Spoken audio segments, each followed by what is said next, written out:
আজকে সকাল সকালে খুদের ভাত রান্না করেছি আর খুদের ভাত দিয়ে সকালে নাস্তাটা সেরে নিয়েছি। হ্যালো এভরিওয়ান, আসসালামু আলাইকুম।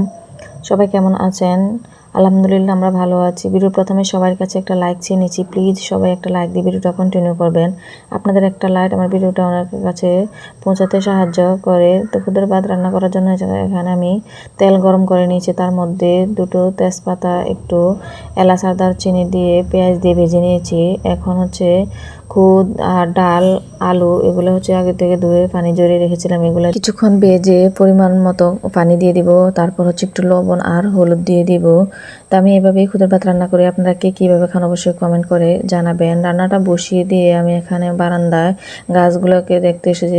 দেখি যে গাছগুলো শুকিয়ে গেছে, যেহেতু আজকে 2-3 দিন কোনো বৃষ্টি হচ্ছে না, তাই গাছগুলোতে একটু পানি দিয়ে দিলাম। আজকে বাচ্চাদের মাদ্রাসা যেতে হবে, বাচ্চাদের মাসিক পরীক্ষা, তাই আর কি আরও খুদের ভাত রান্না করা, যাতে মাদ্রাসা থেকে এসে আর রান্না বান্নার ঝামেলা করতে না হয়। আর বাচ্চারা যেহেতু বিরতির সময় পাবে না, ওদেরকে একটু বাড়ি খাবারও দিতে হবে, তাই আর কি খুদের ভাত রান্না করেছি।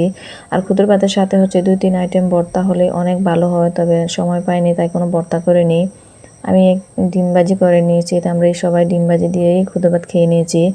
এই তো খাওয়া দাওয়া শেষ করে বাচ্চাদেরকে নিয়ে আমি মাদ্রাসা চলে গিয়েছি। আর এটা বিকেলের দিকে ফ্রিজে কিছু তাল ছিল অনেক দিন ধরে, তাই আজকে তাল দিয়ে কয়েকটা পিঠা বানিয়ে নিলাম, বিকেলের নাস্তাটাও সেরে যাবে। তো এই ছিল আমার আজকের ভিডিও। কেমন হয়েছে জানাবেন।